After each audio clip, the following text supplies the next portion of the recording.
the storyteller burrow. The Accursed Bread. By Guy de Maupassant.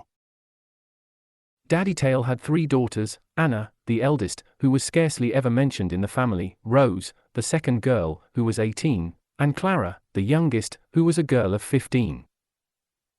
Old Teille was a widower and a foreman in M. Lebrun's button manufactory.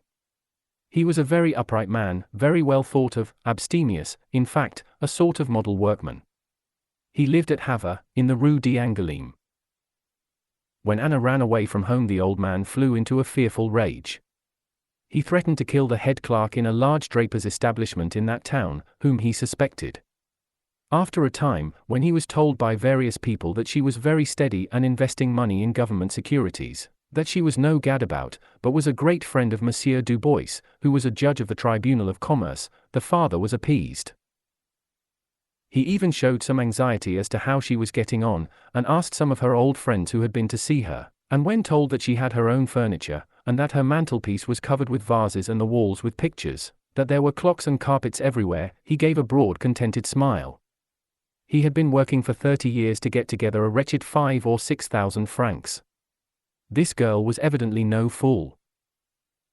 One fine morning the son of Tuchard, the cooper, at the other end of the street, came and asked him for the hand of Rose, the second girl. The old man's heart began to beat, for the Tuchards were rich and in a good position.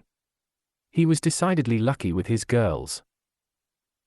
The marriage was agreed upon, and it was settled that it should be a grand affair, and the wedding dinner was to be held at Saint Adresse, at Mother Juice's restaurant. It would cost a lot certainly, but never mind, it did not matter just for once in a way. But one morning, just as the old man was going home to luncheon with his 2 daughters, the door opened suddenly, and Anna appeared. She was well dressed and looked undeniably pretty and nice.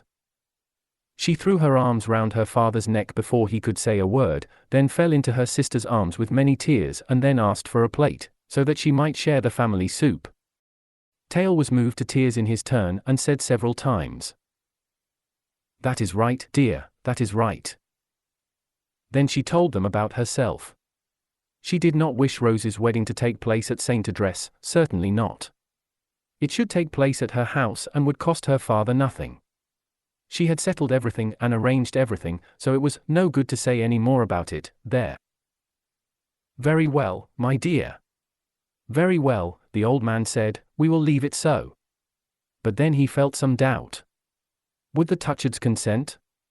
But Rose, the bride-elect, was surprised and asked, Why should they object? I should like to know. Just leave that to me, I will talk to Philip about it. She mentioned it to her lover the very same day, and he declared it would suit him exactly. Father and Mother Tuchard were naturally delighted at the idea of a good dinner which would cost them nothing and said, "You may be quite sure that everything will be in first-rate style." They asked to be allowed to bring a friend, Madame Florence, the cook on the first floor, and Anna agreed to everything. The wedding was fixed for the last Tuesday of the month.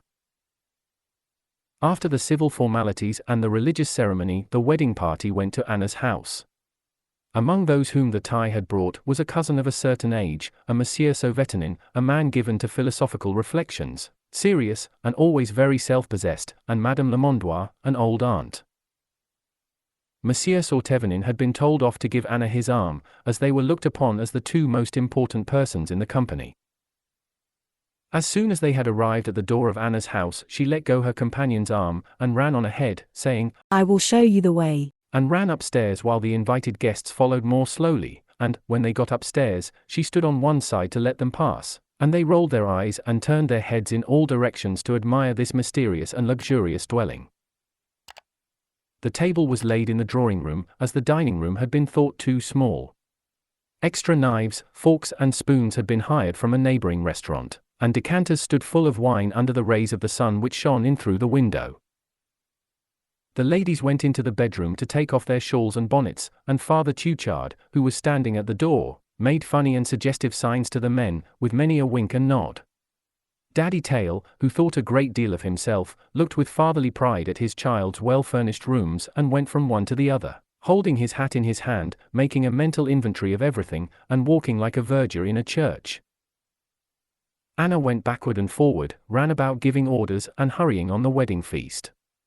Soon she appeared at the door of the dining room and cried, "Come here, all of you, for a moment." and as the 12 guests entered the room they saw 12 glasses of Madeira on a small table. Rose and her husband had their arms round each other's waists and were kissing each other in every corner. Monsieur Sauveternin never took his eyes off Anna. They sat down, and the wedding breakfast began, the relations sitting at one end of the table and the young people at the other. Madame Tuchard, the mother, presided on the right and the bride on the left. Anna looked after everybody, saw that the glasses were kept filled and the plates well supplied. The guests evidently felt a certain respectful embarrassment at the sight of all the sumptuousness of the rooms, and at the lavish manner in which they were treated. They all ate heartily of the good things provided, but there were no jokes such as are prevalent at weddings of that sort. It was all too grand, and it made them feel uncomfortable. Old Madame Tuchard, who was fond of a bit of fun, tried to enliven matters a little, and at the beginning of the dessert she exclaimed, "I say, Philip, do sing us something." The neighbors in their street considered that he had the finest voice in all Havre. The bridegroom got up, smiled, and, turning to his sister-in-law, from politeness and gallantry, tried to think of something suitable for the occasion, something serious and correct, to harmonize with the seriousness of the repast. Anna had a satisfied look on her face, and leaned back in her chair to listen, and all assumed looks of attention, though prepared to smile should smiles be called for. The singer announced, "The accursed bread," and, extending his right arm, which made his coat ruck up into his neck, he began. It was decidedly long, 3 verses of 8 lines each, with the last line and the last, but one repeated twice. All went well for the first 2 verses. They were the usual commonplaces about bread gained by honest labor and by dishonesty. The aunt and the bride wept outright. The cook, who was present, at the end of the first verse looked at a roll which she held in her hand, with streaming eyes, as if it applied to her, while all applauded vigorously. At the end of the second verse the 2 servants, who were standing with their backs to the wall, joined loudly in the chorus, and the aunt and the bride wept outright. Daddy Teille blew his nose with the noise of a trombone, and old Tuchard brandished a whole loaf half over the table, and the cook shed silent tears on the crust which she was still holding. Amid the general emotion Monsieur Sauveternin said, "That is the right sort of song, very different from the nasty, risky things one generally hears at weddings." Anna, who was visibly affected, kissed her hand to her sister and pointed to her husband with an affectionate nod, as if to congratulate her. Intoxicated by his success, the young man continued, and unfortunately the last verse contained words about the bread of dishonor, gained by young girls who had been led astray. No one took up the refrain about this bread, supposed to be eaten with tears, except old Tuchard and the 2 servants. Anna had grown deadly pale and cast down her eyes, while the bridegroom looked from one to the other without understanding the reason for this sudden coldness, and the cook hastily dropped the crust as if it were poisoned. Monsieur Sauveternin said solemnly, in order to save the situation, that last couplet is not at all necessary, and Daddy Teille, who had got red up to his ears, looked round the table fiercely. Then Anna, her eyes swimming in tears, told the servants in the faltering voice of a woman trying to stifle her sobs, to bring the champagne. All the guests were suddenly seized with exuberant joy, and all their faces became radiant again.